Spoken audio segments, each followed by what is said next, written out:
ठीक है। आज नेस्टेड क्लास और इनर क्लास का कॉन्सेप्ट जरा समझते हैं।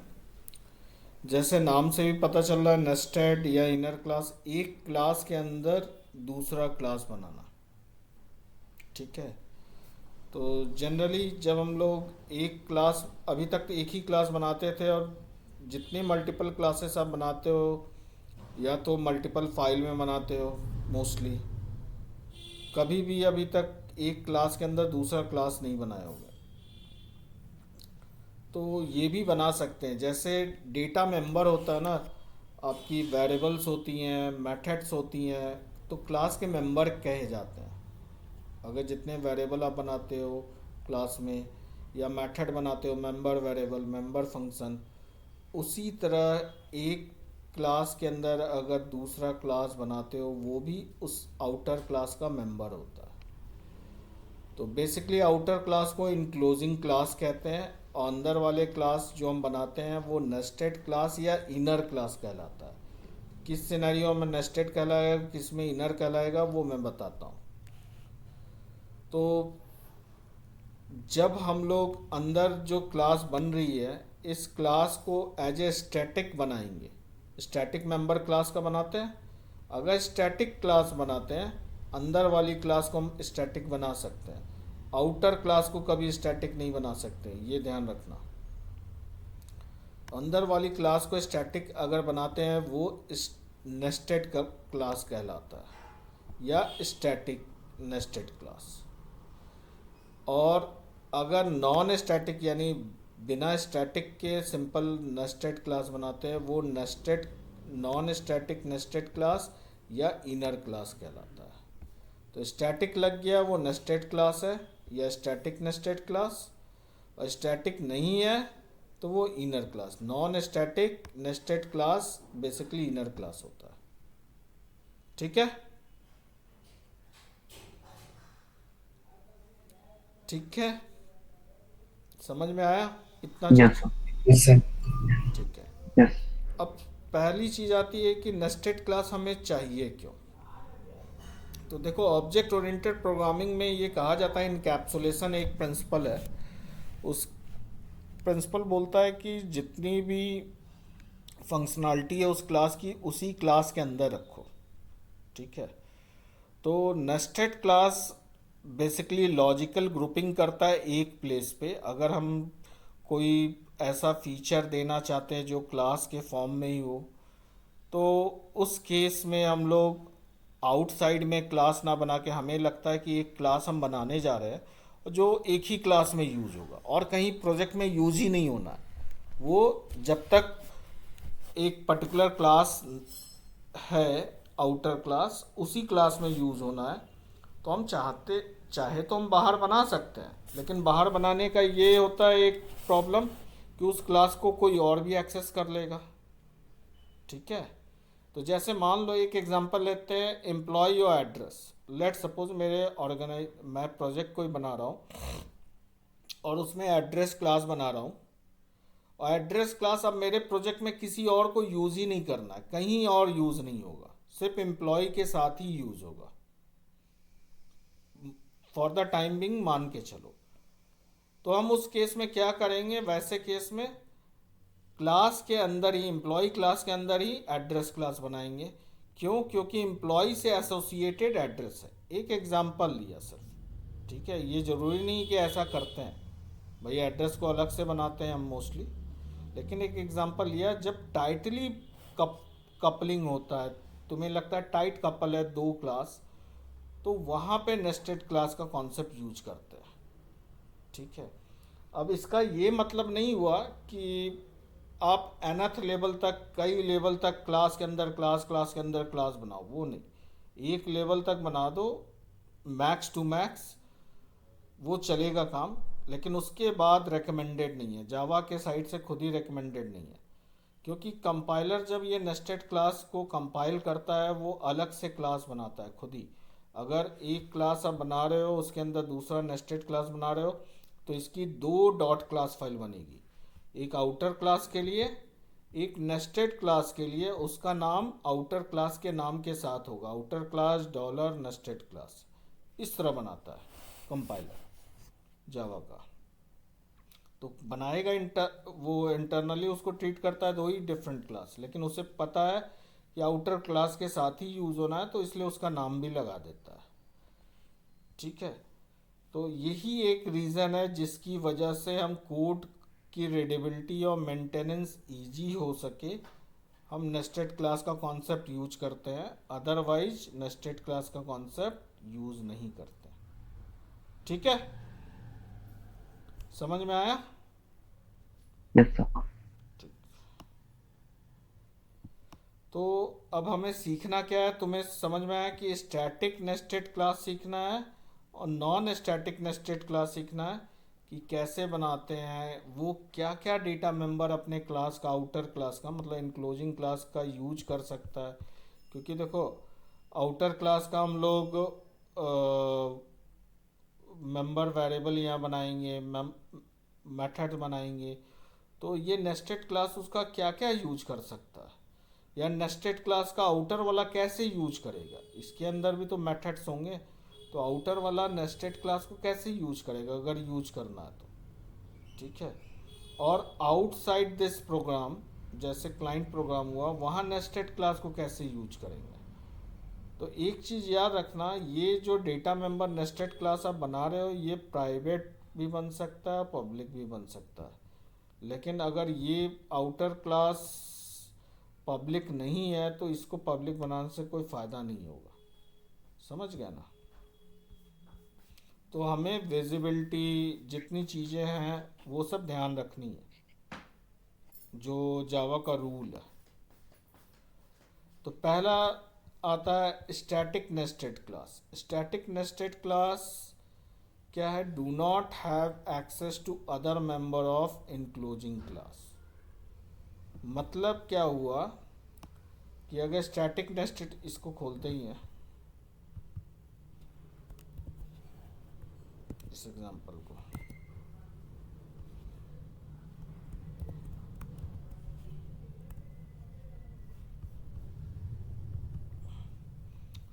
अब ध्यान से देखो यहाँ पे।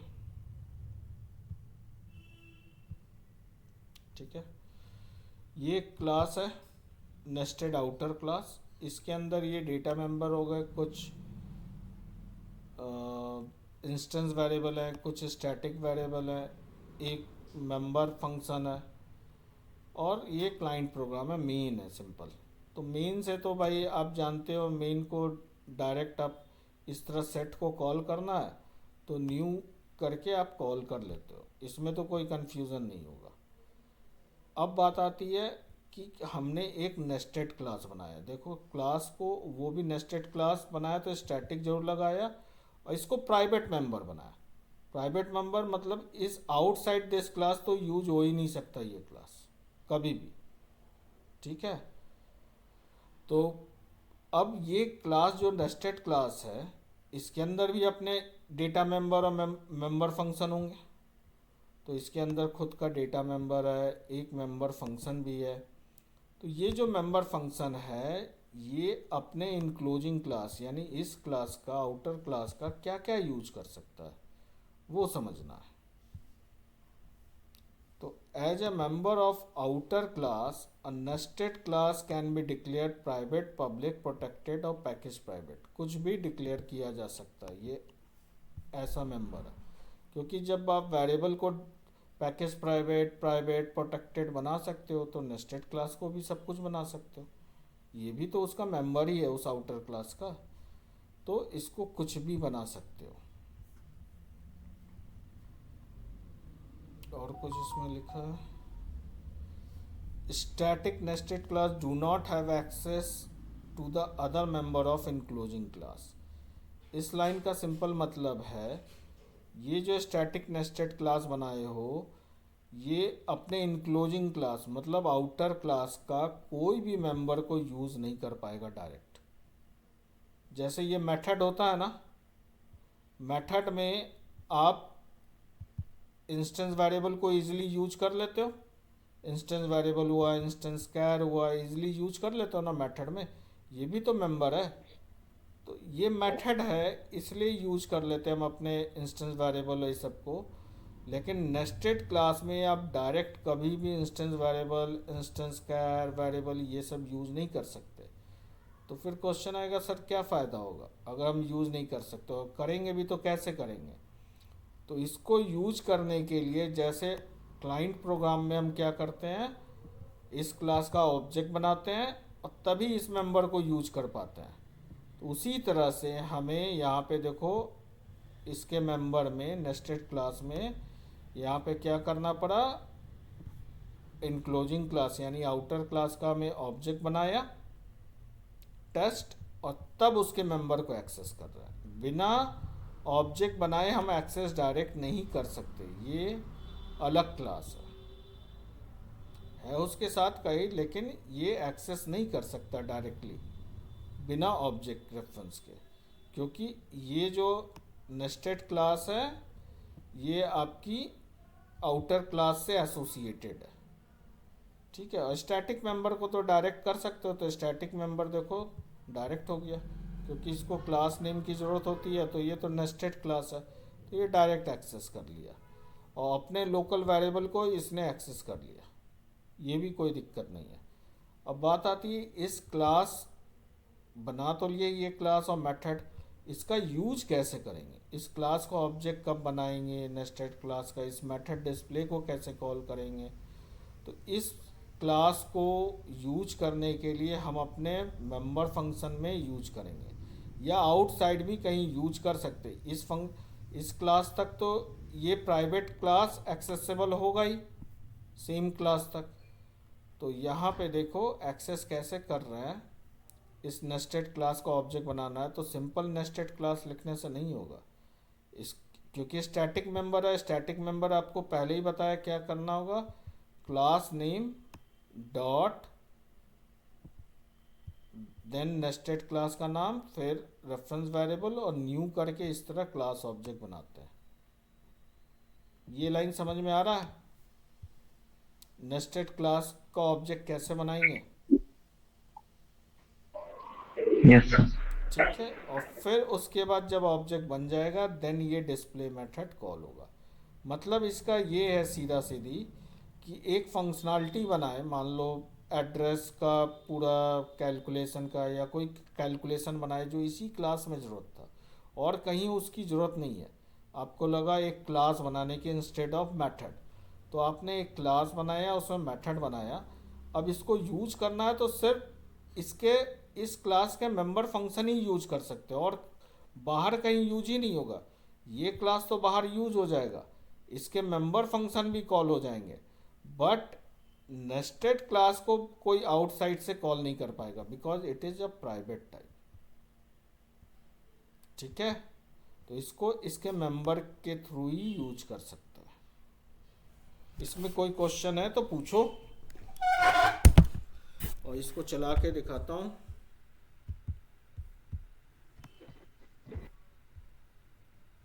कंपाइलेशन इशू नहीं है तो चल ही जाएगा। ये देखो चल गया। अब अगर तुम बोलोगे कि डायरेक्ट एक्सेस करना है, चलो मान लो डायरेक्ट एक्सेस होता है कि नहीं ये देखना है, तो देखो यहाँ पे मैं यहाँ ये ऑब्जेक्ट रेफरेंस हटा दिया।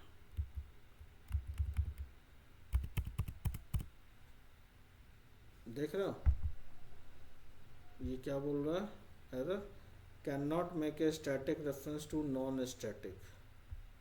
अच्छा स्टैटिक, एक तो नॉन स्टैटिक है वो, तो स्टैटिक बना देंगे तब तो डायरेक्ट एक्सेस होगा, लेकिन नॉन स्टैटिक रेफरेंस है तो डायरेक्ट एक्सेस नहीं कर सकते, तो ऑब्जेक्ट बना के ही एक्सेस कर सकते हैं। लेकिन ये चीज़ मेथड में ऐसा नहीं था, मेथड में तो हम लोग डायरेक्ट एक्सेस कर लेते हैं ना, जो इसके मेंबर फंक्शन है इसमें तो इसको डायरेक्ट एक्सेस कर ही सकते हैं। यस ठीक है, इस तरह डायरेक्ट एक्सेस कर सकते हो, लेकिन एक क्लास है इसलिए डायरेक्ट एक्सेस नहीं कर पाओगे, ये डिफरेंस है।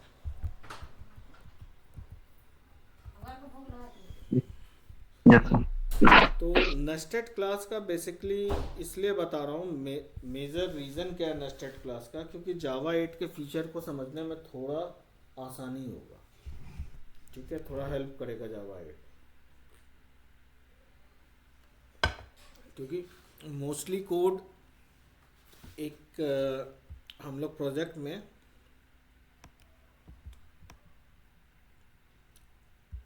स्टैटिक तो नहीं लेकिन एनोनिमस इनर क्लास बहुत बनाते हैं प्रोजेक्ट में। और ये एनोनिमस इनर क्लास को जावा 8 ने बहुत अच्छे से दिया है, तो इसलिए आप लोग को एनोनिमस इनर क्लास समझ में आएगा, तभी तो आप समझोगे जावा 8 का वो फीचर।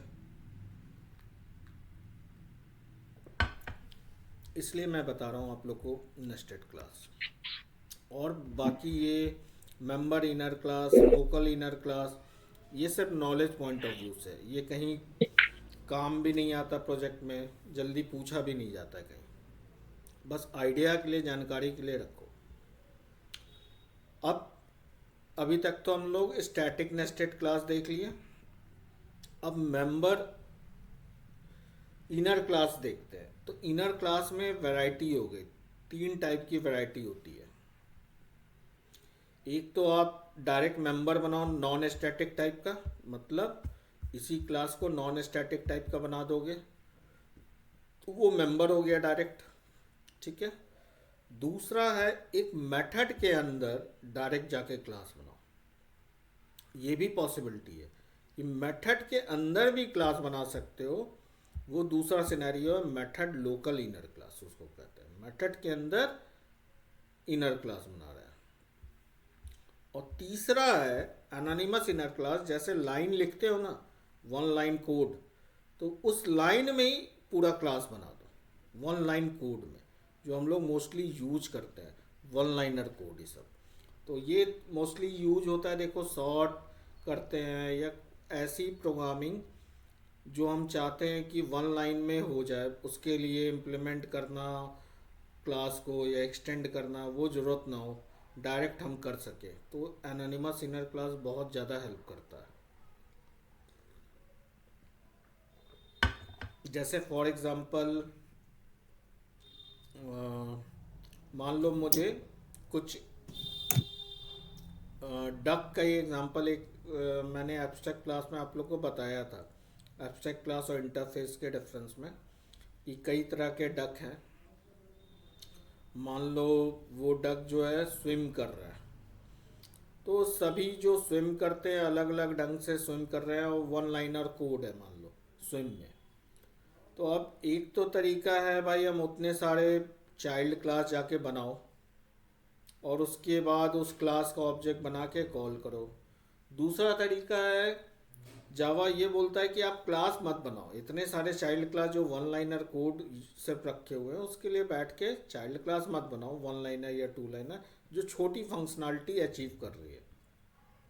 तो उसके लिए करो क्या, जब आपको ज़रूरत हो जिस लाइन पे, उसी तरह एनोनिमस इनर क्लास का कॉन्सेप्ट यूज करके बना लो। कैसे बनाते हैं वो बता दूंगा, और डायरेक्ट यूज करो विदाउट उसका नाम भी नहीं होगा क्लास का, तो एनोनिमस इसलिए कहा जाता है एनोनिमस इनर क्लास। तो ये 3 कॉन्सेप्ट है, ये 3 कॉन्सेप्ट मैं बताने जा रहा हूँ। तो पहला है मेंबर क्लास इंस्टेंस स्पेसिफिक, ये कंप्लीटली इंस्टेंस स्पेसिफिक होगा, और it has access all method field and outer's this reference. सारे मेथड, सारी फील्ड, आउटर क्लास का ये एक्सेस कर सकता है, हर चीज एक्सेस कर सकता है। तो चलो देखते हैं इनर क्लास, इसका नाम सिंपल इनर क्लास दिया। एक सिंपल बेस क्लास है, यहाँ इनक्लोजिंग क्लास नाम दिया, मतलब ये आउटर क्लास की तरह बिहेव कर रहा है, और एक्सटेंड कराया एक पेरेंट से। तो अब ध्यान देना, इन टैक्स ऊपर भी है, पेरेंट में भी है, इन टैक्स इनक्लोजिंग क्लास में भी है, दोनों में। अब यहाँ डिस्प्ले इन टैक्स में कुछ पैरामीटर आया और यहाँ पे सेट कराया, तो ये super dot in tax basically इसमें ना करके ऊपर वाले में करेगा, पेरेंट में, क्योंकि सुपर लिख दिया हूँ। अगर सुपर नहीं लिखता, दिस करता, तब तो ये अपने वाले इंटेक्स में करता। सुपर और दिस का तो कॉन्सेप्ट आप लोग को क्लियर होगा, इसमें कोई कंफ्यूजन नहीं ना है। No sir. No. ठीक है, तो ये एक मेंबर हो गया इस आउटर क्लास का, ये दूसरा मेंबर हो गया ओवरलोडेड फंक्शन। तो ये देखो क्या क्या यूज कर सकता है। लोकल, अगर सिंपल इंटेक्स लिखता है तो अपने लोकल क्लास का ही आएगा वैल्यू यहाँ पे। सुपर डॉट इंटेक्स लिखेगा तो पेरेंट का आएगा। अब इसके बाद यहाँ पे लेट सपोज हमने एक इनर क्लास बनाया, और इनर क्लास में भी एक मेंबर वेरिएबल है और डिस्प्ले इंटेक्स है। तो हम इसको कैसे कॉल करेंगे, अपने ही इनर क्लास को मेथड के अंदर से, मेथड के अंदर ही कॉल होगा। तो देखो यहाँ पे ये स्टैटिक नहीं था, इसलिए हमें आउटर क्लास का रेफरेंस की कोई ज़रूरत नहीं है। ये जो था आपकी स्टैटिक थी, ठीक है। That's why we have use outer class reference यहाँ पे। लेकिन यहाँ पे स्टैटिक नहीं है, ये सिंपल इनर क्लास है विदाउट स्टैटिक। तो हमने विदाउट स्टैटिक जैसे जनरल बनता है बना लिया, और उसके बाद जो ऑब्जेक्ट रेफरेंस आया उसके थ्रू इंटेक्स कॉल किया, ये कॉल हो जाएगा मस्त। और मेथड को भी कॉल करना है तो inner object dot display method call कर सकते हैं। तो आउटर क्लास के मेंबर मेथड में कैसे कॉल करेंगे ये समझ में आया। इनर क्लास को मेथड से कैसे कॉल करेंगे इनर क्लास को। Yes sir. Yes, sir. दूसरा है इनर क्लास जो बना रहे हैं, इसमें क्या क्या एक्सेस हो सकता है। इंटेक्स ये तो अपने लोकल वाले को पॉइंट करेगा। अब इसका आउटर क्लास का इंटेक्स अगर चाहिए तो कैसे एक्सेस करेगा ये इनर क्लास, उसके लिए इस तरह लिखते हैं सिंटैक्स। क्लास का नाम, क्योंकि ये इंस्टेंस वेरिएबल है, स्टैटिक वेरिएबल नहीं है, ये ध्यान देना। तो क्लास का नाम तो लिखा लेकिन डॉट दिस लगाया, क्योंकि इनक्लोजिंग क्लास है, ये आउटर क्लास है, तो इसलिए आउटर क्लास का नाम डॉट दिस देन इंटेक्स, तब ये जाके यूज हुआ। अगर ऊपर वाले का इसका पेरेंट का चाहिए तो इनक्लोजिंग डॉट सुपर, यानी इसका सुपर क्लास का इंटेक्स। समझ में आया। Yes sir. तो बस ये Yes, sir. कॉल हायरार्की समझना, उससे ज़्यादा नहीं। बाकी देखो क्लाइंट प्रोग्राम में आप इनक्लोजिंग क्लास को तो डायरेक्ट जैसे बनाते हो बना लो, लेकिन इनर क्लास है ये स्टैटिक, ये प्राइवेट मेंबर नहीं है, डिफ़ॉल्ट है। तो आपको पता है ना, डिफ़ॉल्ट बाहर एक्सेस हो सकता है सेम पैकेज लेवल पे। तो कैसे, अगर एक्सेस हो रहा है तो इसको कैसे एक्सेस करोगे, इसका ऑब्जेक्ट कैसे बनाओगे इनर क्लास का। तो पहले आउटर क्लास का रेफरेंस लेते हैं, इनर क्लास का नाम दिया, ठीक है, फिर ऑब्जेक्ट रेफरेंस। अब देखो आउटर का ऑब्जेक्ट के थ्रू, क्योंकि देखो ये है नॉन स्टैटिक, नॉन स्टैटिक है तो मतलब क्या है, ऊपर वाले क्लास का जब तक हमें ऑब्जेक्ट रेफरेंस नहीं मिलेगा, इसका ऑब्जेक्ट रेफरेंस नहीं मिलेगा, तब तक हम ना डिस्प्ले एक्स को कॉल कर सकते हैं बाहर मेन में, ना इंटेक्स को, तो इसको भी नहीं कर सकते। तो करना क्या होता है, आउटर क्लास का ऑब्जेक्ट रेफरेंस तो बना था, अब उस ऑब्जेक्ट रेफरेंस डॉट न्यू, एक नया सिंटेक्स आपको दिखेगा यहाँ पे, डॉट न्यू करके लिखते हैं, तब इनर क्लास का ऑब्जेक्ट ये कंस्ट्रक्टर कॉल करता है, ये लाइन ऑफ कोड। तो ये आप समझोगे कि यहाँ पे डायरेक्ट क्लास नेम के थ्रू कर लोगे, वो नहीं होगा। वो अगर ये स्टैटिक होता सिंपल, तब तो यहाँ पे कर सकते थे क्लास नेम के थ्रू डायरेक्ट, तब ऑब्जेक्ट नेम की ज़रूरत नहीं होती, class name dot inner class तब डायरेक्ट कर लेते। लेकिन ये नॉन स्टैटिक है, तो इसको कॉल करना है अगर हमें क्लाइंट में, तो कैसे करेंगे। आउटर क्लास का रेफरेंस से हम ये बताएं कि ये इनर क्लास है, लेकिन ऑब्जेक्ट बनाने समय हम बताएंगे किस ऑब्जेक्ट के थ्रू, आउटर क्लास का कौन से ऑब्जेक्ट के रेफरेंस के लिए ये कॉल होगा, तो वो चीज़ हम यहाँ बताते हैं, तब जाके डिस्प्ले इंटेक्स कॉल हुआ। क्लियर है ये लाइन, इस प्रोग्राम में ये लाइन सबसे ज़्यादा इम्पोर्टेंट है। Yes, sir. बाकी तो ये डिस्प्ले और ये सब जनरल कॉल हो रहा है जैसे कॉल होता है।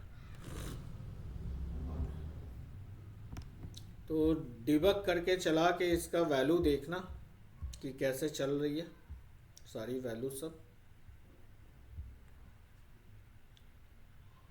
मेथड लोकल इनर क्लास, यानी मेथड के अंदर हम एक क्लास बनाने जा रहे हैं जो जनरली कभी कभी भी कहीं रिक्वायरमेंट होती नहीं है। जनरली कभी भी नहीं होती कि एक मेथड के अंदर आपको क्लास बनाने की ज़रूरत पड़े, लेकिन बस कॉन्सेप्ट है इनर क्लास का इसलिए बता रहे हैं। अब ये ध्यान रखना कि मेथड के अंदर जब इनर क्लास बनाते हो तो इनर क्लास जो बना रहे हो वो अपने आउटर क्लास का सिर्फ और सिर्फ फाइनल मेंबर, जो आउटर क्लास का फाइनल मेंबर होता है, फाइनल वेरिएबल, उसी को एक्सेस कर पाएगा। यहाँ अभी देख रहे होगे, अगर मैं बात करूँ इस प्रोग्राम में तो ये आउटर क्लास है, इसका मेंबर ये है इंटेक्स। इसको इनर क्लास एक्सेस करने के लिए सिर्फ क्या किया, दिस लगा के कॉल कर लिया, मतलब अपने आउटर क्लास के मेंबर को एक्सेस कर सकता है इनर क्लास। यहाँ ठीक था, लेकिन जैसे ही हम बात कर रहे हैं मेथड लोकल की, तो मेथड लोकल अगर बना देंगे तो कभी भी इस मेंबर को डायरेक्ट एक्सेस नहीं कर पाएंगे इस तरह से। तो उसके लिए करना क्या होगा, इसको फाइनल बनाना होगा। और जैसे ही इसको फाइनल बनाओगे तो भाई इसके अंदर अगर वैल्यू कहीं चेंज कर रहे होगे तो वो चेंज नहीं हो पाएगा। फिर पता है ना फाइनल मेंबर का कि वो कंस्ट्रक्टर के थ्रू या इनिशियलाइजेशन ब्लॉक के थ्रू ही चेंज हो सकता है, और कहीं चेंज नहीं हो सकता। अभी शायद चेंज नहीं कर रहे इसलिए कोई दिक्कत नहीं होगा। अभी तो हम कहीं चेंज नहीं कर रहे हैं। इंटेक्स की वैल्यू अगर मान लो चेंज करते हैं यहाँ पे, लेट सपोज यहाँ पे चेंज करते हैं 56, तो ये चेंज नहीं करने दे रहा। क्यों? क्योंकि ये फाइनल मेंबर है। तो फाइनल मेंबर को तो हम चेंज कर नहीं सकते, तो हमने फाइनल मेंबर मान लो बनाया नहीं, यहाँ पे चेंज कर सकते हैं आराम से भाई अपने क्लास का मेंबर को। लेकिन अगर मेथड के अंदर इनर क्लास बना दिया और तुम आउटर क्लास के रेफरेंस को उसके अंदर यूज कर रहे हो तो मस्ट होगा उसको फाइनल बनाना। यहाँ देखो मस्ट नहीं है, ठीक है, क्योंकि इजीली ये एक्सेस कर सकता है। ये समझ में आ रहा है ये वाला कॉन्सेप्ट? Yes, sir. ठीक है, मेथड वाला मैं बता रहा हूँ, मेथड वाला दिखाता हूँ, क्योंकि ये थोड़ा स्टडी कंपेयर करके ही पढ़ा जाता है। अब देखो ये एक मेथड सिंपल है, आउटर क्लास, एक वेरिएबल है इंटेन, और एक मेथड है। मेथड के अंदर जाके मैंने क्या किया, एक क्लास बना दिया, ठीक है। अब ये क्लास है, इस क्लास का मेंबर तो ये है इंटेक्स, ये तो आराम से हो जाएगा, कोई दिक्कत नहीं। दिस के थ्रू हम कॉल किए तो यही इंटेक्स कॉल होगा। सिंपल इंटेक्स भी कॉल करेंगे तो ये लोकल वाला इंटेक्स कॉल होगा, ठीक है, लोकल वाली। और दिस के थ्रू कॉल किए तो ये दिस वाला रेफरेंस। इंट ए को कॉल किए मतलब अपनी मेथड में, ये मेथड के अंदर है, ये देख रहे हो। तो मेथड के अंदर जो वेरिएबल है अगर उसको एक्सेस करना चाहते हो तो इसको पहले फाइनल बनाओ। फाइनल नहीं बनाओगे तो ये एक्सेस ही नहीं करने देगा। अच्छा, ये फाइनल यहाँ पे कोई दिक्कत नहीं है, बता रहा हूँ। ये फाइनल एक्चुअल में बना देता अंदर, रुको बताता हूँ इसका मतलब। ये एक अलग कॉन्सेप्ट है। ये देखो ध्यान से, यहाँ ये इंट ए है, फाइनल तो है नहीं, नहीं ना है final, No, yes sir. Sir. लेकिन ये आउटर क्लास है। पहले आउटर क्लास का इसको मैं कमेंट करता हूँ, इसको समझने के लिए तुम लोग को इतना कमेंट करता हूँ तब समझ में आएगा। ये इंट ए है और सिंपल एक मेथड है, और मेथड के अंदर मैं इंट ए में वैल्यू को चेंज करूँ।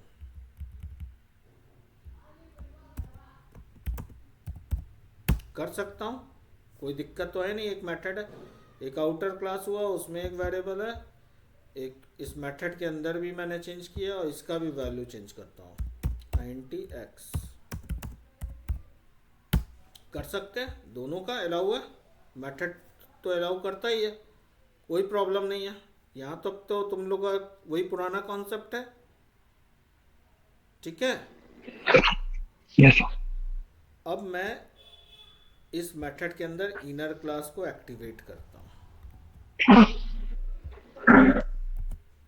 जैसे ही एक्टिवेट किया, ये देखो इनर क्लास में जब हम यूज करने जा रहे हैं तो यूज नहीं करने दे रहा। इनर क्लास के अंदर उसको यूज नहीं करने दे रहा इंट ए को।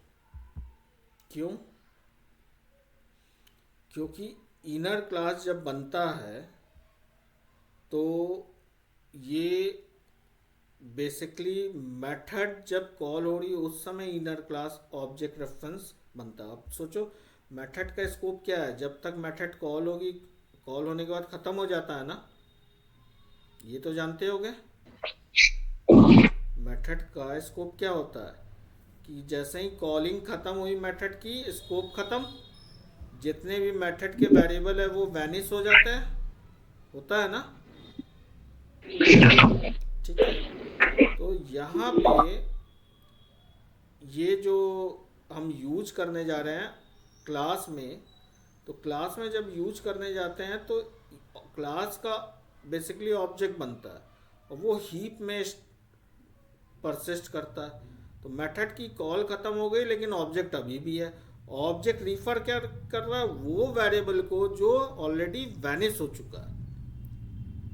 इसीलिए जावा ने ये कॉन्सेप्ट किया कि अगर कोई बंदा मेथड के अंदर इनर क्लास यूज कर रहा है और अपने आउटर क्लास की वेरिएबल को या मेथड के वेरिएबल को यूज करना चाहता है तो उसको फाइनल बनाना मस्ट है।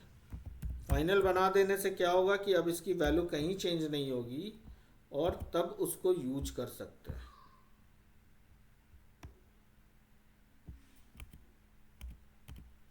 और जैसे ही फाइनल बनाएंगे तो इसकी वैल्यू कभी चेंज नहीं कर सकता,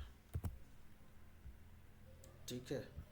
तो फाइनल वेरिएबल ही सिर्फ अलाउ होता है इनर क्लास में। जब अगर आप यूज कर रहे हो तो इसको फाइनल बना देता है ऑटोमेटिक। नहीं भी आप फाइनल लिखोगे तो जेवीएम इसको खुद से फाइनल बनाता है, इस वेरिएबल को खुद से फाइनल बनाता है। ये जावा 7 या 8 में फीचर आई थी जिसको हम लोग कहते हैं इफेक्टिव फाइनल।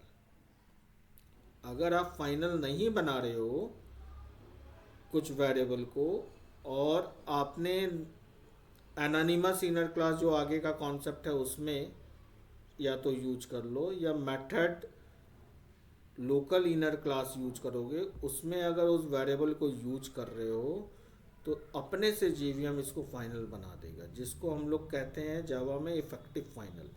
तो आप लोग प्लीज़ इस क्लास के बाद जरूर सर्च करना what is effective final in Java, ठीक है। ये इंटरव्यू के लिए इम्पोर्टेंट क्वेश्चन भी है, इफेक्टिव फाइनल क्या होता है जावा में, ठीक है।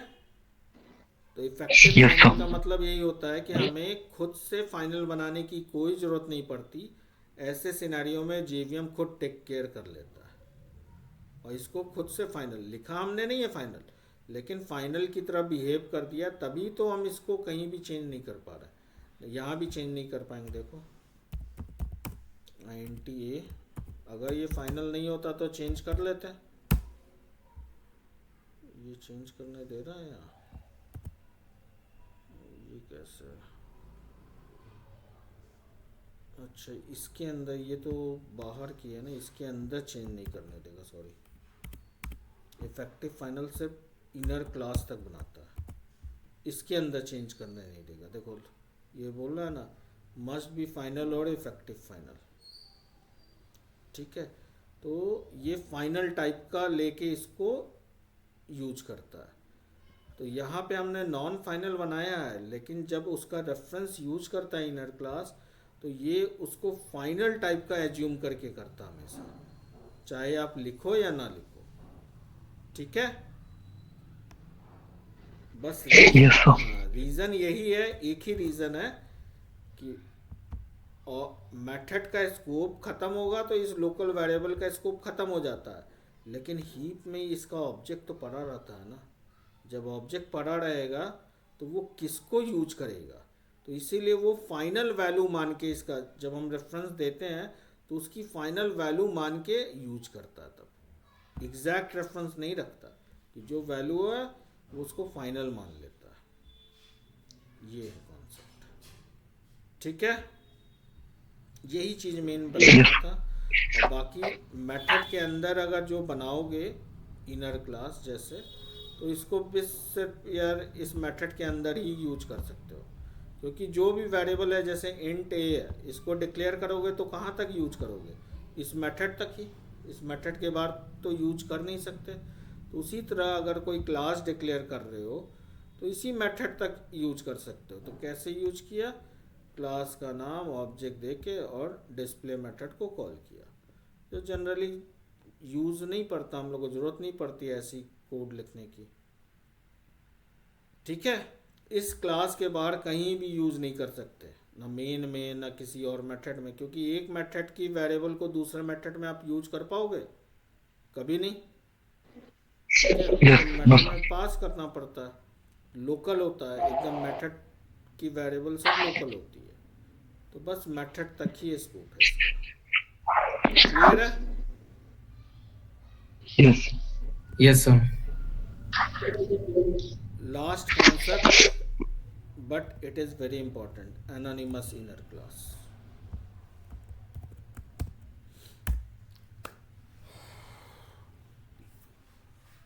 देखो, एनोनिमस इनर क्लास बेसिकली होता क्या है कॉन्सेप्ट, कि जैसे ये मेरा इंटरफेस है और हम जनरली एक क्लास बनाते हैं, इसमें हमारे मेथड होती है, एब्स्ट्रैक्ट मेथड, और क्लास में भी कुछ मेथड होते हैं जिसको हम ओवरराइड करना चाहते हैं किसी क्लास में। अपने इंटरफेस के मेथड को ओवरराइड करते हैं ना हम, इम्प्लीमेंट कीवर्ड लगा के क्लास में, और एक्सटेंड कीवर्ड लगा के ओवरराइड करते हैं। अभी तक तो यही देखा होगा, करते हैं ना। Yes, sir. किसी और क्लास में अगर इस मेथड को ओवरराइड करना है तो क्या करोगे, क्लास टेस्ट बनाओगे इम्प्लीमेंट माई इंटरफेस, तो वो बोलता है ना इंटरफेस के मेथड को इम्प्लीमेंट करो। तो मतलब क्लास आपको बनाना पड़ता है, तभी आप इम्प्लीमेंट कर पाओगे। अगर इसको ओवरराइड करना है तो एक क्लास बनाना पड़ेगा, तभी आप ओवरराइड कर पाओगे। जावा Yes, ने sir. एनोनिमस इनर क्लास का कॉन्सेप्ट इसीलिए लाया, बोला कि ये जब आप प्रोग्रामिंग कर रहे हो आपको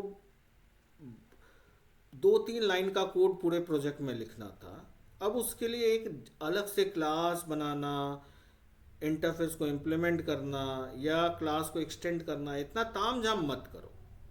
आपको हम फीचर ही देते हैं कि आप 1 लाइन में इसकी मेथड को ओवरराइड कर दो, वो उस लाइन में जो फंक्शनैलिटी है ओवरराइड करने के बाद जैसे हम कॉल करते हैं मेथड को, तो वो अपने आप उस तरह बिहेव करेगा। अगर जैसे मेथड को ये क्या करते, किसी क्लास में एक्सटेंड करते, फिर उसके बाद ओवरराइड करते, और फिर उस मेथड को कॉल करते क्लाइंट में, तो क्लाइंट में ही डायरेक्ट यूज कर लो। कोई ज़रूरत नहीं है अलग से क्लास बना के ओवरराइड करने की, कोई ज़रूरत नहीं है अलग से क्लास बनाओ इसको ओवरराइड करो। जहाँ क्लाइंट में जब रिक्वायरमेंट है उस समय ही उसको एनोनिमस तरीके से ओवरराइड करो। तो करते कैसे एनोनिमस इनर क्लास, वो देखो। जैसे ये इंटरफेस है, इंटरफेस के मुझे डिस्प्ले मेथड को डिफाइन करना है, ठीक है।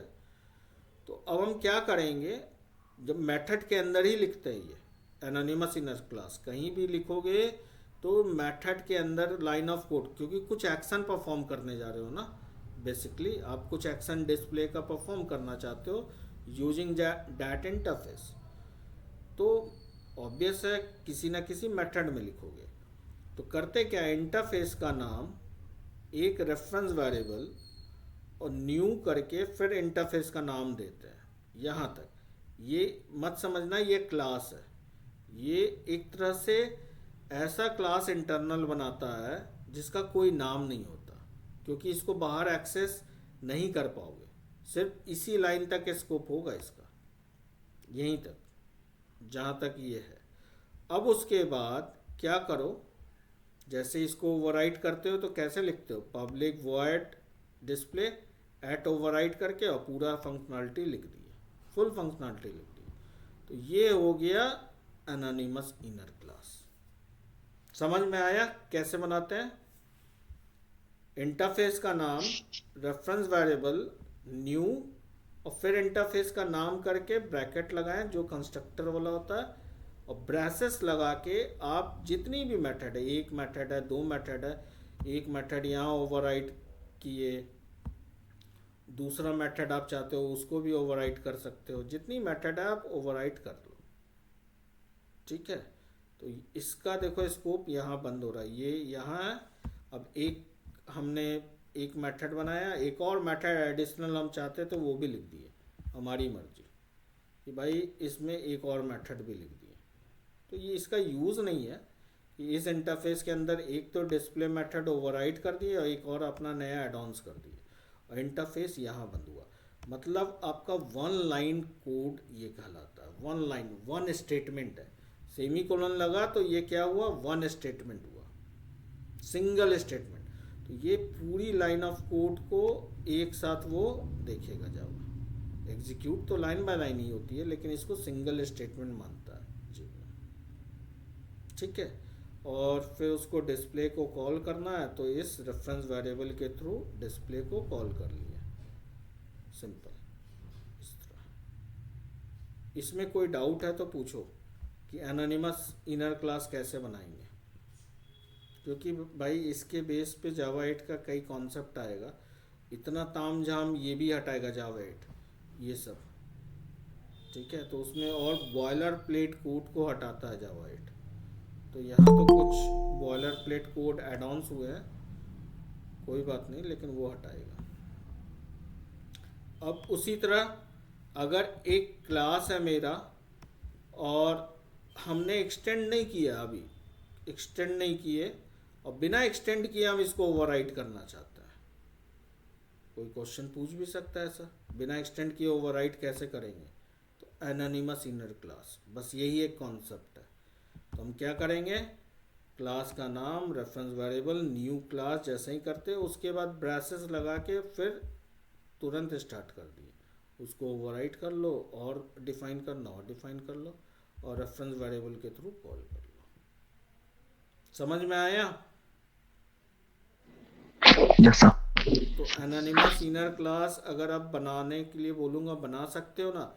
बेनिफिट क्या है, बिना ओवरराइड, बिना इम्प्लीमेंट किए आप किसी भी मेथड को ओवरराइड और इम्प्लीमेंट कर सकते हो। तो ये आपकी ऑब्जेक्ट ओरिएंटेड प्रोग्रामिंग की कॉन्सेप्ट को वॉयलेट तो करता है, ये मान के चलो, क्योंकि वहाँ ओवरराइड का तो बोलता है ना एक्सटेंड करो, इम्प्लीमेंट करो, और ये तो उसके जस्ट अपोजिट चला जा रहा है।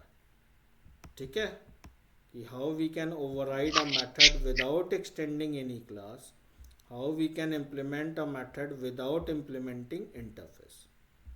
क्लियर है?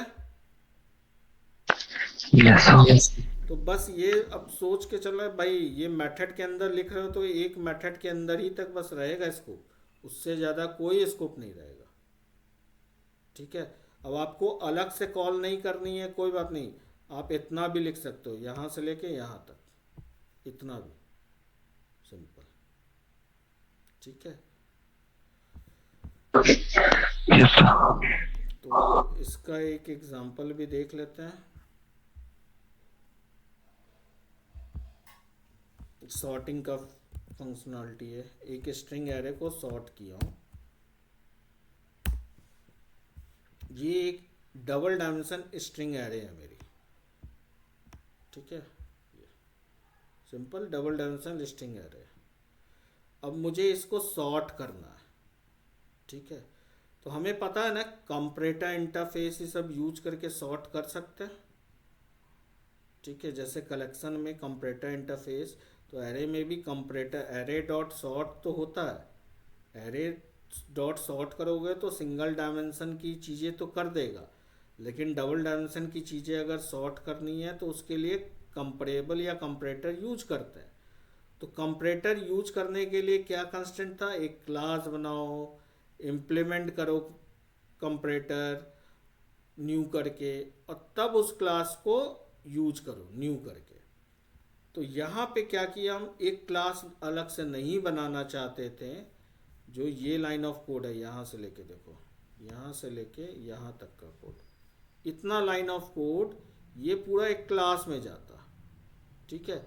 और उसके जगह हमने क्या किया, सिंपल यहीं पे यूज कर लिया। जैसे मैं आपको करके बताता हूँ तब अच्छा रहेगा। एक क्लास इसी में बना लेता हूँ, क्लास temp implements comparator।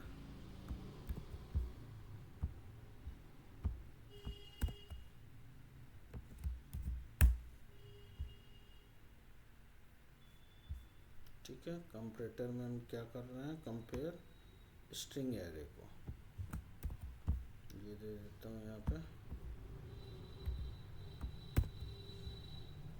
ठीक। अब ये बोल रहा अनइम्प्लीमेंटेड मेथड को इम्प्लीमेंट करो। तो अनइम्प्लीमेंटेड मेथड क्या है, कंपेयर नाम का मेथड ही होता है कंपैरेटर में, हमने देखा ही है। तो भाई ये जो लॉजिक थी, ये लॉजिक को हमने उठा के यहाँ रख दिया, ठीक है।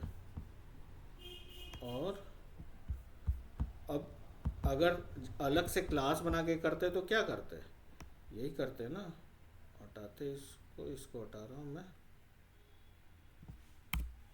न्यू और टेम्प, यही लाइन लिखते, ऐसे लिखते। जनरल कोड देखो ऐसे लिखा जाता है, लेकिन ये तब लिखते ना जब ये क्लास आपको पता है, ये जो कंपैरेटर लॉजिक लिखे हो ये कई जगह यूज होना है, कई क्लासेस में, तब ना हम ऐसा एक अलग से फाइल में बना लेते हैं क्लास। मैंने इसी में लिख दिया है, लेकिन आप लोग क्या करते हैं, अलग से फाइल में एक बनाते और उसके बाद उसको इंपोर्ट करते और यहाँ यूज करते। इतना तो समझ में आ रहा होगा। Yes, sir. अब उसके जगह Yes, sir. हमने क्या किया, न्यू, हमने क्या बोला, इंटरफेस का नाम दो और पूरा ये टाइप दो। अब कैसे इसको एनोनिमस में कन्वर्ट करेंगे, तो देखो इसको उठाया पूरा यहाँ तक, फुल्ली उठा लो, हम तो कहते हैं इतना पूरा उठाया, कंट्रोल सी, यही लाइन था, कंट्रोल वी, कुछ गड़बड़ हुआ क्या, ब्रैकेट तो होगा कंपैरेटर, अच्छा न्यू कीवर्ड हटा दिया ना, न्यू कीवर्ड लगाना होगा, न्यू कीवर्ड, और यहाँ पे कंस्ट्रक्टर जैसा ये सिंबल, ये जरूरी है। कुछ अभी भी गड़बड़ है क्या, इसका ये हो गया, ये हाँ ये वाला लाइन, एक ब्रैकेट और आएगा यहाँ, ये ठीक है, समझ में आया, वो ब्रेसेस का बस गड़बड़ था। तो ये जो लॉजिक थी, हमने जो लिखा था अलग से, उसको एनोनिमसली, सिर्फ हमें एक जगह, इस जगह ही एरे का सॉर्टिंग में ज़रूरत था, तो हमने एनोनिमसली यहीं पे डिफाइन किया। इसको फर्दर अब यूज नहीं कर सकते क्योंकि इसका कोई क्लास नेम नहीं होता। क्लियर है? Yes, sir. Yes. तो इस तरह से जावा में बहुत प्रोग्रामिंग होगी। आप देखोगे अनोनिमस इनर क्लास, किसी भी इंटरफेस को मस्त ओवरराइड कर सकते हो, उसकी मेथड, उसके किसी भी क्लास के मेथड को ओवरराइड कर सकते हो बिना एक्सटेंड, बिना इम्प्लीमेंट। ठीक है, तो ये जावा का एड ऑन्स कॉन्सेप्ट है जो मैंने इसलिए आपको उस समय स्टार्टिंग में नहीं बताया, तो अब बता रहा हूँ। और जावा 8 में अब और छोटा हो जाएगा, पुच्ची सा, एकदम थोड़ी सा हो जाएगा एक लाइन में, तो वो जावा 8 में सीखेंगे। ठीक है, इसी चीज़ को जावा 8 और आसान किया है। तो जावा 8 ऐसा नहीं है सिर्फ एनोनिमस इनर क्लास के लिए है। जावा 8 तो बहुत वर्सेटाइल है, उसमें फीचर एक पार्ट है उसमें सिर्फ। ठीक है। सर, ये जो अभी जावा का 15, एक तो 15 और एक 21 आया है, इसमें कुछ ज्यादा डिफरेंस है, मेजर या फिर माइनर है सर? देखो जावा 8 में मेजर आया था, फिर उसके बाद जावा 17 में थोड़े फीचर आए जो हम लोग देखेंगे जावा 17 तक। जावा 21 मैंने अभी देखा नहीं है, वो देखना होगा मुझे। ठीक है, तो बहुत ज़्यादा डिफरेंस तो नहीं है, लेकिन हाँ 17 में कुछ और फीचर आए। बहुत ह्यूज जो चेंजेज आए हैं वो 8 में आए। 5 के बाद 8 में ड्रास्टिक जावा का चेंज हुआ था, 5 में फुल्ली जावा चेंज किया, फिर 8 में मेजर चेंज किया, और फिर कुछ ही फीचर आए 17 में। फिर 21 का मुझे आइडिया नहीं है, इसलिए मैं अभी कुछ बोल नहीं सकता, मुझे देखना होगा। ठीक है। Okay sir. हाँ, लेकिन ये है जितने भी आप अपर वर्जन यूज़ करोगे लोअर वर्जन का सपोर्ट रहेगा, ऐसा नहीं सपोर्ट नहीं रहेगा। और इंडस्ट्री में अभी भी 17 तक ही यूज़ हो रहा, 21 पे जल्दी कोई जाता नहीं है। ठीक है, करने को कर लेंगे। तो ये क्वेश्चन सब मैंने इससे रिलेटेड रखा है, ये ज़रूर जाके फाइंड आउट करो, इसको समझो। अगर नहीं समझ में आता है तो पूछना। What is difference between final and effective final? Final हम लोग नॉर्मल लगाते थे किसी भी वैल्यू के वेरिएबल को कांस्टेंट बनाने के लिए। इफेक्टिव फाइनल क्या है? अगर उस वेरिएबल को कहीं एनोनिमस इनर क्लास या मेथड लोकल इनर क्लास में यूज कर रहे हो तो जावा अपने से उस वेरिएबल को फाइनल बना देता है उस एनोनिमस इनर क्लास और मेथड लोकल इनर क्लास के लिए, सिर्फ उतने ही तक, उससे ज़्यादा नहीं, उसी के लिए। क्योंकि क्लास, अब पूछा जाएगा ऐसा क्यों करता है जावा, तो मेथड के अंदर जो वेरिएबल है उसका स्कोप तो मेथड खत्म हो जाएगा, काम खत्म। ऑब्जेक्ट तो हीप में पड़ा रहता है, तो ऑब्जेक्ट रिफर किसको करेगा? तो फाइनल वेरिएबल अगर बनाते हैं तो उसकी वैल्यू कॉपी होती है, रेफरेंस नहीं होता, ये बेनिफिट है।